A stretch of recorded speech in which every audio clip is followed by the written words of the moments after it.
Bueno, seguimos avanzando junto a ustedes y a propósito de lo que hablábamos acerca de la importancia, por ejemplo, de los animales, el cariño que tenemos de pronto solo por nuestras mascotas, pero hay quienes han logrado desarrollar ese nivel de amor y de empatía con todos los animales en general y han decidido, por ejemplo, volver su dieta a una dieta vegana. Es eso lo que vamos a encontrar en este libro, además de los fundamentos filosóficos, pero también basados en hechos, en cómo ser vegan hoy, de Ignacia Uribe, periodista y autora de este libro, además de creadora de la Fundación VEG en nuestro país. ¿Cómo estás, Ignacia? Bienvenida. Hola, muchas gracias.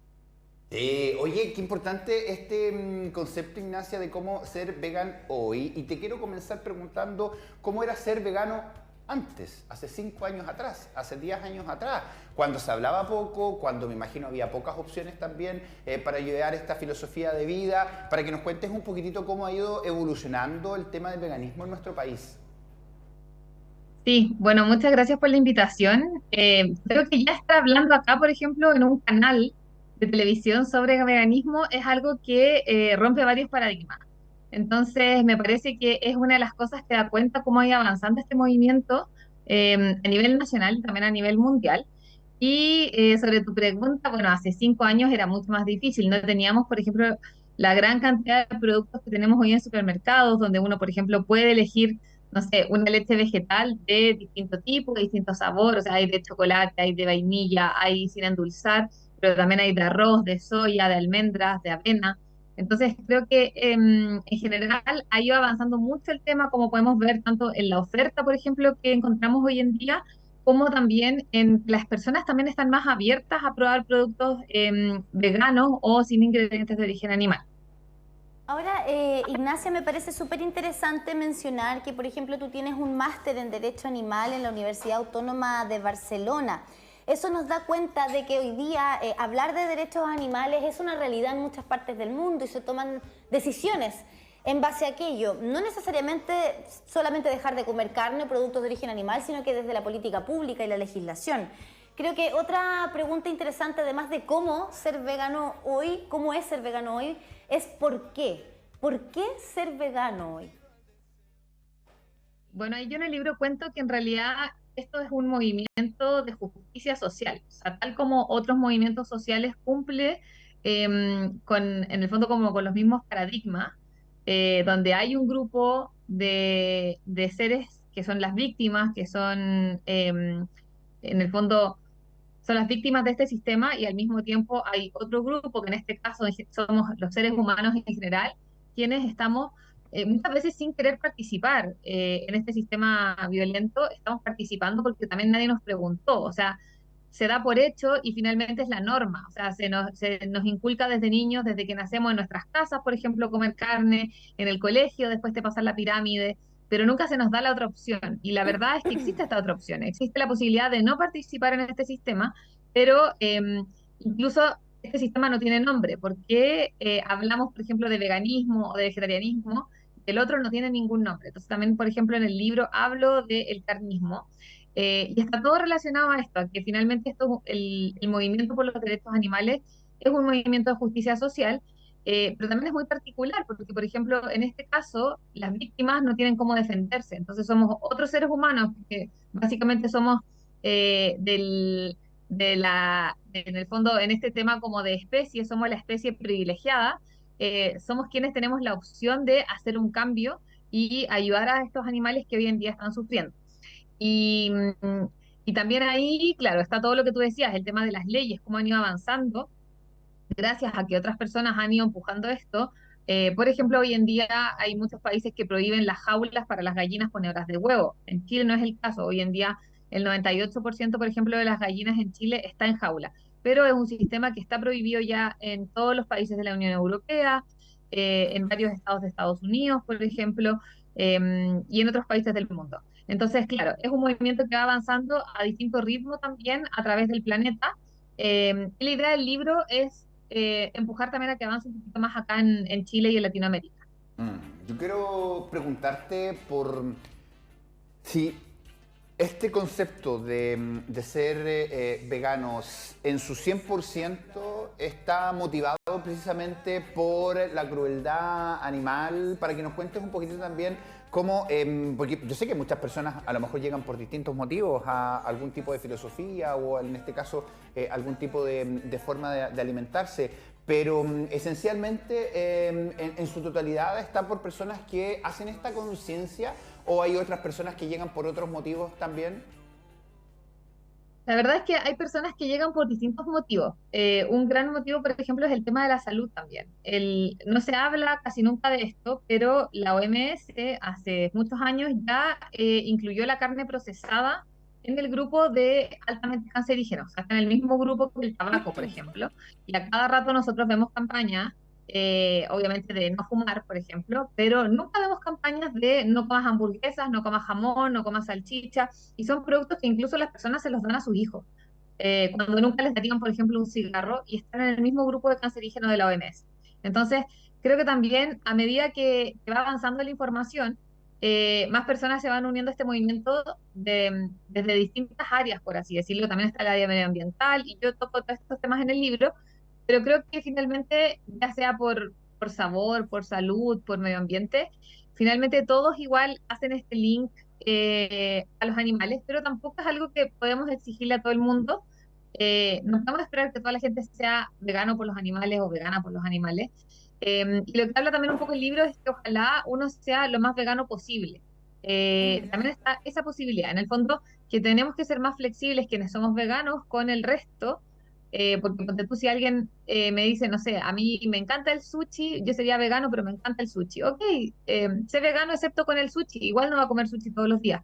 Y lo que le sirve a los animales en realidad es que ojalá hayan más personas veganas imperfectas y por distintos motivos, que si nos enfocamos en que hayan solamente personas 100% veganas y que sean solo por los animales, va a ser finalmente también peor para los animales.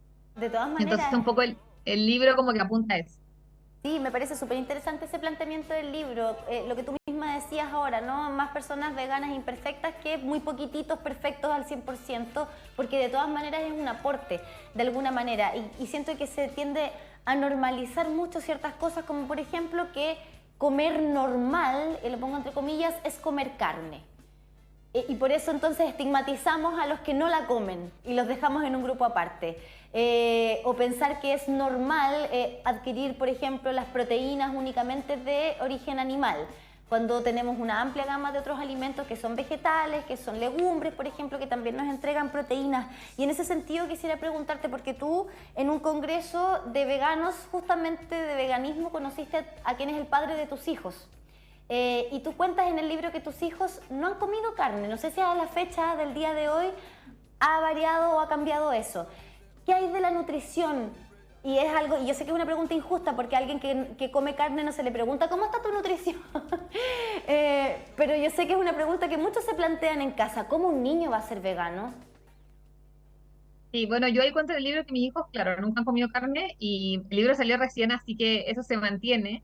Después en el futuro, ellos cuando ya puedan decidir otras cosas, probablemente van a decidir si quieren comer carne o no, pero yo nunca se los voy a fomentar por lo que te decía anteriormente, como así como espero que ojalá nunca fumen, espero que ojalá nunca coman carne tampoco, porque sé el daño que les puede producir eso.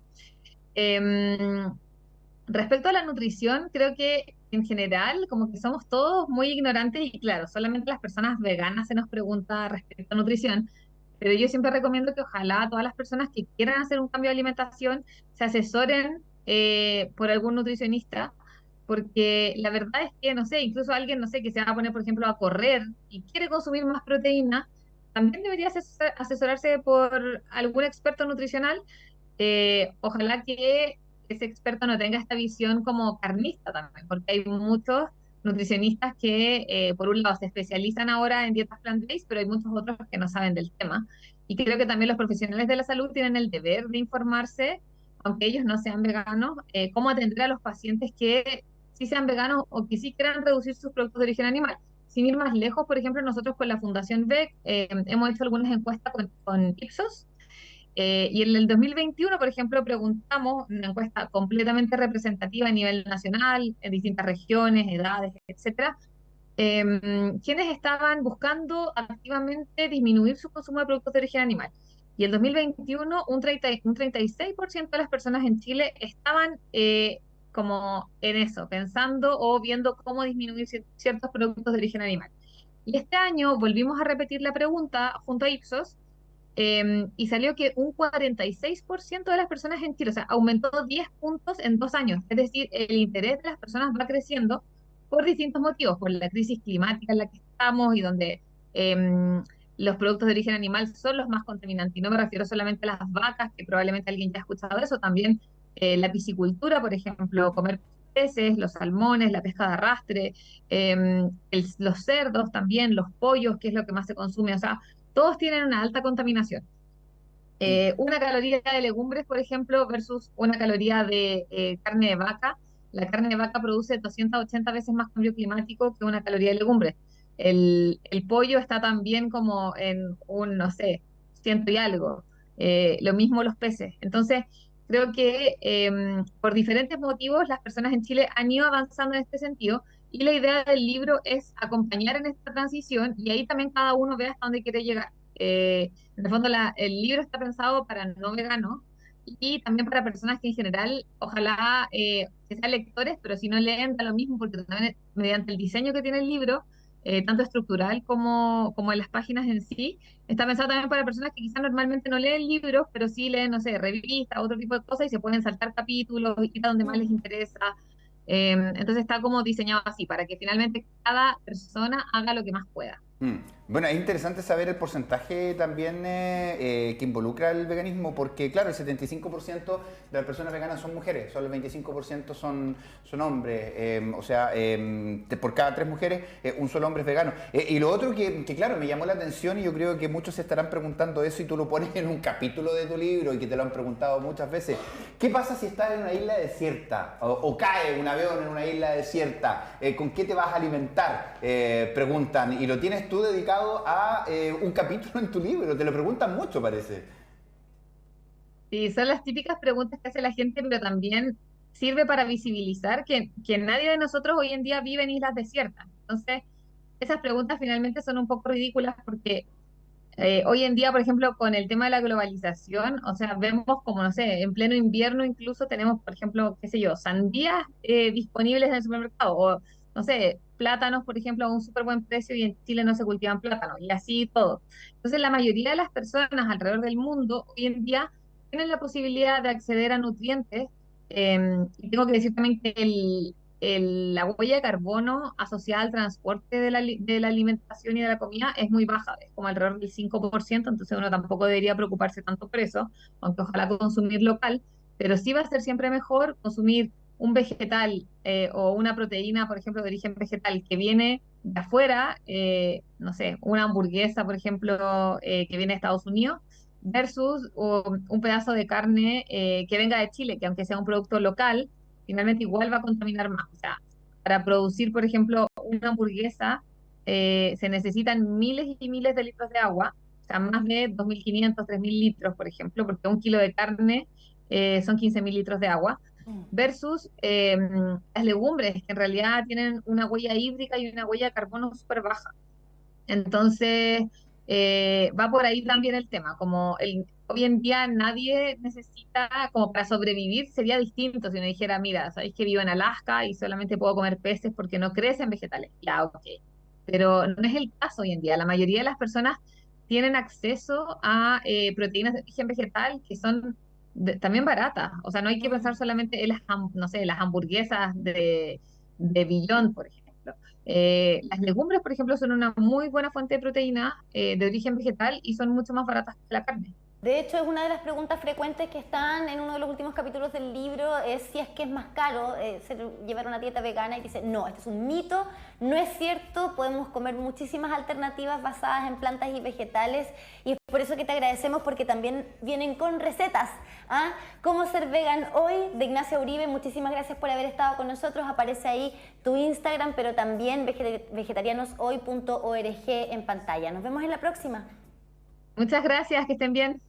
Igual, chao. Bueno, ahí busquen precisamente este libro, Kifun. Es una guía básicamente, pero como decía nuestra invitada, lo más importante es que se asesoren con especialistas, con profesionales y no hagan nada, sobre todo ahora de lo que significa la llegada del verano, de estas dietas extremas, de estas dietas que aconsejan algunos influencers, porque obviamente nos hacen más daño que beneficio. Siempre todo con un profesional y siempre controlado también con respecto a nuestros temas de salud. 10 de la mañana con 52